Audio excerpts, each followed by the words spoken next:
Hello everybody, my name is Kyle3639. Welcome back to another video. Today in this one it's going to be another top 5 video, and in this one it's going to be on the top 5 meta decks for the February 2021 format post ban list. And wow, that ban list did change a couple things, didn't it? That ban list was pretty spicy. But yeah, in this video we're going to just be covering the top 5 decks in the format. But not only are we going to cover the top 5, we're going to be covering some honorable mention decks. We're going to be also covering some meta cards as well, something you might want to pick up just standalone outside from decks, just because that's how good those collection of cards are. So yeah, without further ado, let's get into the video. Starting off with the meta cards is Adventurer Token, and man, what a splash this has been since it's been released in Grand Creators. This has been a hell of an engine. It's a pretty small engine. It takes up around a fourth of your deck if you decide to play it.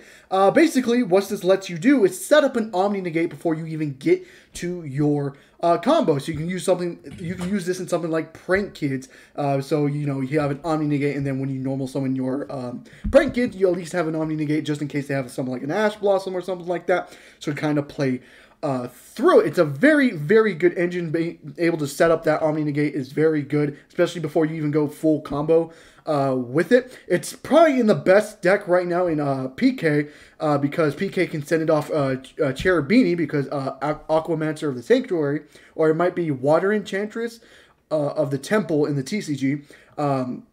It can be sent off of Cherubini, and then it can actually activate its graveyard effect to search the Rite of Armisia as well, and get you into get to the Omni Gates and stuff like that. Very good card. It's very expensive right now. Maybe you want to wait for it to kind of drop down in price before you want to pick it up. But yeah, very, very good engine here. Don't be surprised if this is going to be in a lot of decks in the coming months. Next thing up on the meta cards is basically any pot card in today's format. Now, yeah, any pot is pretty good. Prosperity, if you can be able to play Prosperity in your deck, that's very good, because Prosperity can get you basically a duality, and you can still special summon. If you can play Extravagance, that free draw too is pretty nice.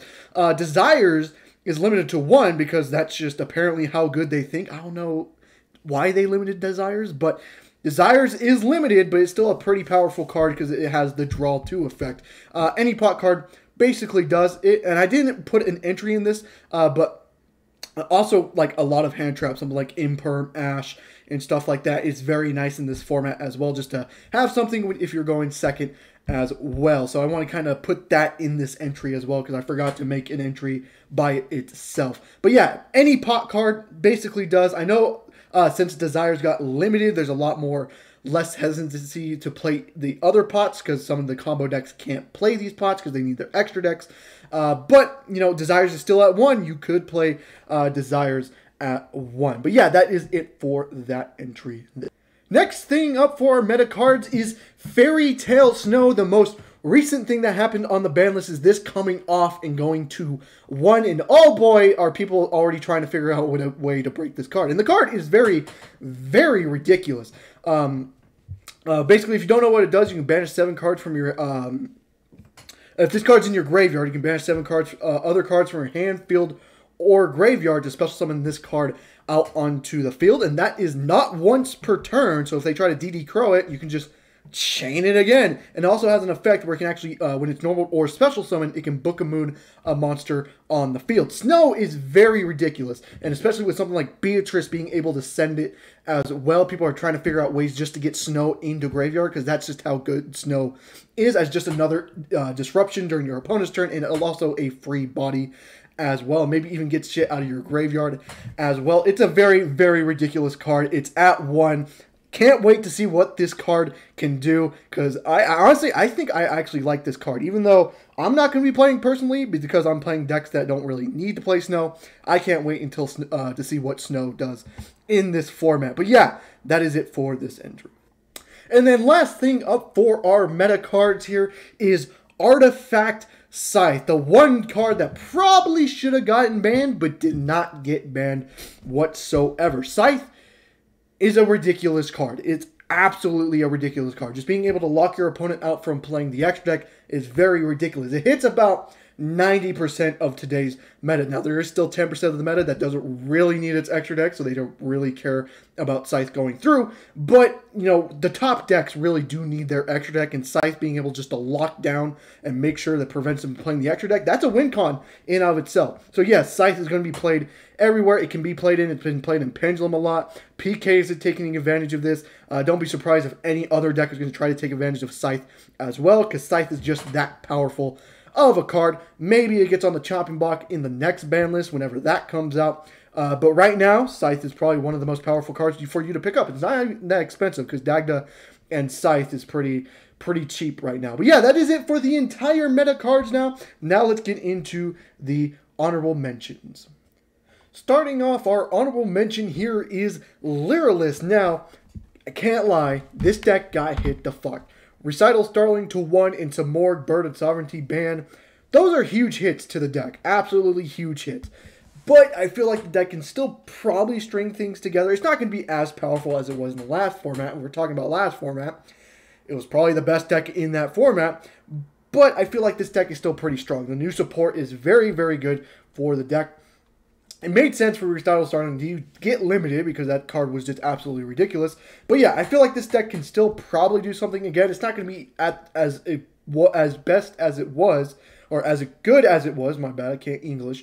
But, you know, I feel like it can still pretty much do its thing and still set up a decent board and stuff like that. So don't be surprised if you should keep seeing this deck. Again, it is hit to fuck, and it probably is easier to stop and you know what to hit and stuff.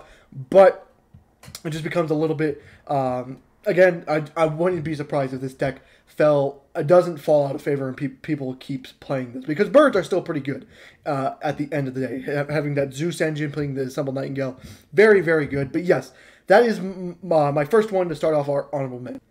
Next thing up for our honorable mention list is Lunalight. Now, this deck got huge support with Tiger coming off the ban list and going to 1. You only really need 1 Tiger for this deck to work. Now, either playing the pure version or the Lunalight Tri-Brigade version, I feel like this deck can still pretty much make some noise in this format. Is it going to be the best deck in the format? Probably not. Maybe we'll see later in the future when we get more tournament results that maybe it can start doing its own thing and maybe become one of the best decks. But right now, I'm just going to put in the honorable mention. It is very explosive, either by itself or with the Tri-Brigade stuff. It's very good, very consistent. Tiger at 1, you do need to search it a lot more with like perfume and stuff like that. But, you know, having that Tiger is ridiculous as fuck. Don't be surprised if you see people start playing this deck, because this deck is still very explosive and it's pretty much cheap. A lot of the deck is common or rare. So yeah, don't be surprised. I'm actually happy Tiger is off as well. This probably might be one of the decks I try out in this format. But yeah, that is it for this honorable mention. Next thing up on the honorable mention list is Flounderies. Again, you still cannot underestimate this deck. This deck, uninterrupted, can set up the bird statue, you can set up the end pen, you can set up the normal summons to interrupt during your turn. It's absolutely just a ridiculous deck that you do have to worry about. Now, it's one of those decks that does die to a hand trap, something like Imperm, something like Ash. Now, they do play cards to make sure they can play through it, or play around, or yeah, playing around it with the map and preventing Ash from going through with chain blocking. But it's still a very fragile deck. Now, it is getting support once Battles of Chaos comes out. It makes the field spell a lot more searchable in the deck. So they're most likely going to be playing that because getting to the field spell is very important in this deck. But again, this shouldn't be an honorable mention because it is still very fragile. 1 Imperm can basically end their turn if you do play it correctly. And also is one of those things, they don't play enough of their main deck monsters where it's not really that consistent to get into well. Like they have to play Prosperity and Duality and all this stuff just so they can try to find one of the Flounderies monsters. But again, it's still a very powerful deck that you will see in this format, and it is in my honorable mention list.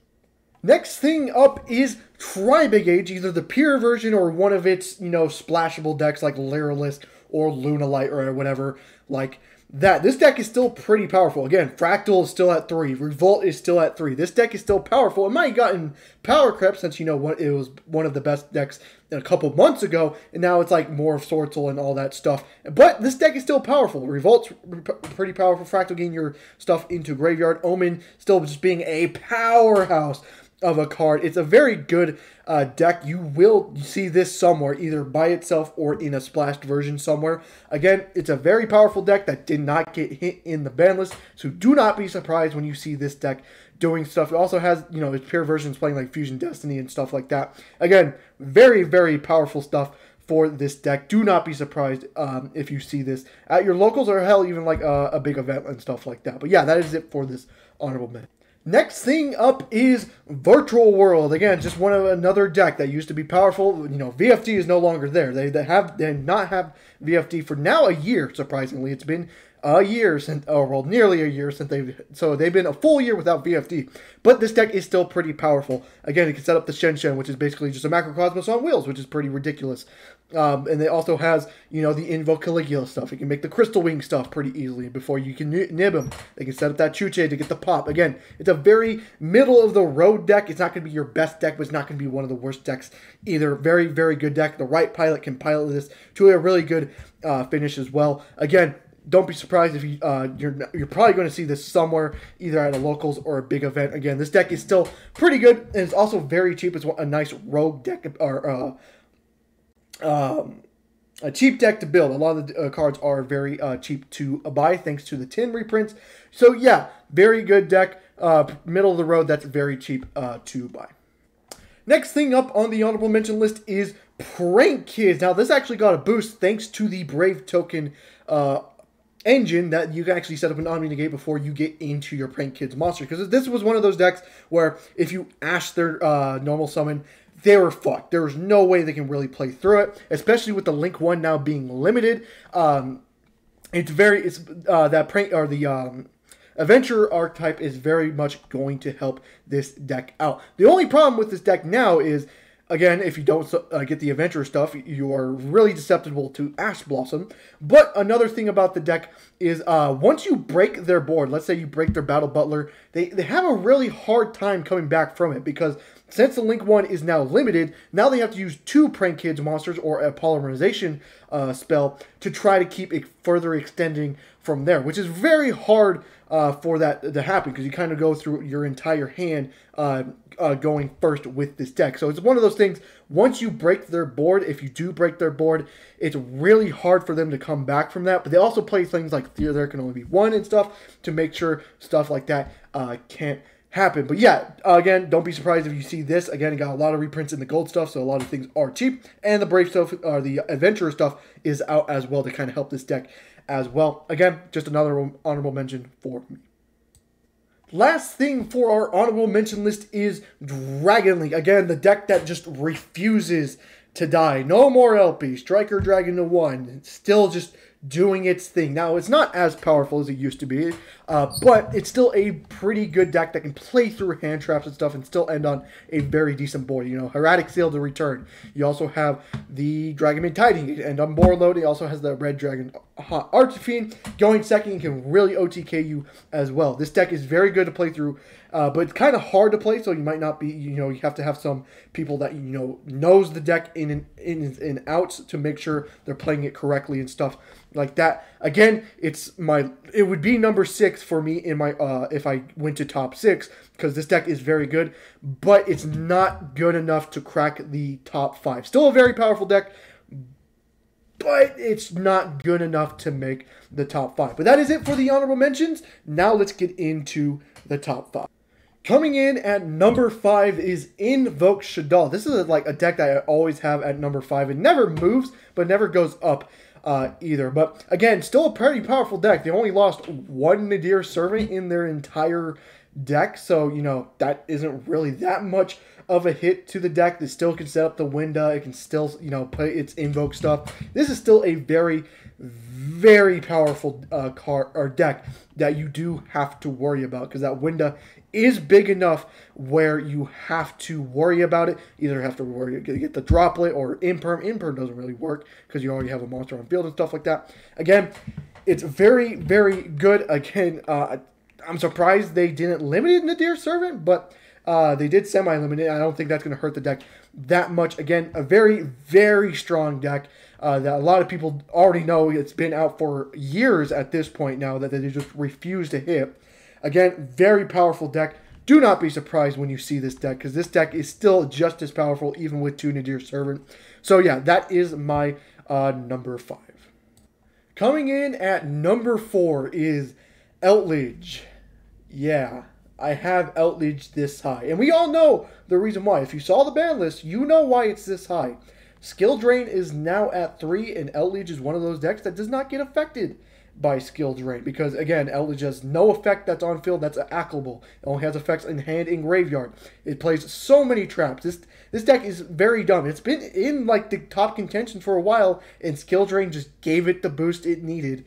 And that might be a problem. Again, this might be a little too high, because Skill Drain is powerful, but it still dies to the same thing. You know, evenly matches, you know, back row hate if you don't have the judgment and stuff like that. It still dies to that. There's not changing that. Skill Drain does not change that. But it has more floodgates to its inventory now that they can play with. That just pure Outledge is absolutely just insane now. I feel like people are going to jump on this deck right away once the new format comes out, because Skill Drain is just that ridiculous of a card. But again, it might drop off later in the format once people, you know, figure out ways to counter out this deck. But again, right now I have it at number 4 because Skill Drain is just that powerful of a card. I do not know why they put that card at 3. I really don't. I really don't. I have no explanation to that. I don't know why they have that card at 3. But Outledge is number 4 for me. Coming in at number 3 is Sky Striker, one of the decks that got really invested up once Fusion Destiny came out. And again, this actually got somewhat of a boost. Even though they lost to Fusion Destiny, Imperial Order got banned, so they don't have to worry about something like Imperial Order anymore. There is still Anti-Spell Fragrant that they do have to worry about still, but the deck is still pretty powerful. It's a control deck that can still, you know, get its spells in and out. Engage just being an absolutely powerful card, and then Enforcer just being really the boss monster of the deck. It's getting more support in the future as well. It's already powerful, and it's going to get more powerful in the future. Absolutely, this comes in at number 3. Again, nothing's really been hit. Like I said, it's been actually been increased thanks to IO getting banned. Man, this is just an annoying deck that we're going to have to see for a little bit. Even though this deck came out in like 2018, I think. It's been 4 years? That doesn't make sense. What the fuck? Man, this deck has been out for that long. But Engage is just as powerful, and that's the reason why the deck is seeing so much play right now, is because Engage is off. Maybe if we rebanned Engage, it might do something, but that's not going to happen. I think Engage at 1 is fine enough with the how the deck is going right now. But it's still a pretty powerful deck, and will come in at number 3 for me. Do not be surprised to see this deck topping whatever events coming up in the future, because it is that much of a powerhouse. Coming in at number 2 is Phantom Knights. Now, this might be a deck that a lot of people actually might just put at number 1 because it's absolutely powerful. Again, this deck did not get hit in any way, shape, or form in the ban list. The only thing it lost is a Fusion Destiny. They still have 2 Fusion Destinies to play with, though. They also got the increase with the Brave token stuff, because it actually gels really well with this deck, because Cherubini can send the Water Enchantress, like I said at the beginning of the video. But I have this at number 2 for me. I want to see it prove itself, because even though they do have the Scythe Lock and stuff like that, they've had that for a while now, and the deck has not really been topping as much. That's thanks to Sword Soul having Protoss, but Protoss is now banned, so you don't have to worry about that. And it's getting insane support, but it's going to be for number 2 for me. I want to see it, you know, do successful. I want to see like people are hyping the deck up, and you know what? It's probably for good reason, but I want to see it, you know, actually top these events for me to actually put it at number 1. Again, I actually play Phantom Knights. Surprisingly, I'm off the deck now. I really, maybe it's just the version I build, but I think maybe with the Brave stuff, it does increase what it does. Because, again, this was a deck in the previous format, but it wasn't really doing much because of Sword Soul and Bird and Sky Striker, in a way, was still probably the better decks. But now it's getting the Adventure stuff, and that is powerful enough. But, again, still just relying on Scythe. If they out that Scythe, you're basically fucked in my eyes. But, again, still a powerful deck. I'm going to go with the hype at number 2 will be Phantom Knights for me. But it is No, it's not my number one. Coming in at number one, it's Sword Soul. Now, this actually might be a surprise to some people to having it that number one. Again, a lot of people would assume Phantom Knights be at number one and Sword Soul be a little bit more less. If you want to be like that, you can, because if the hype does go up with the Phantom Knights and it does prove itself, I would actually put Phantom Knights at number one and then Sword Soul at number two. But Sword Soul itself, it's still pretty powerful. Protoss is the only card that got hit in the ban list thanks to this deck.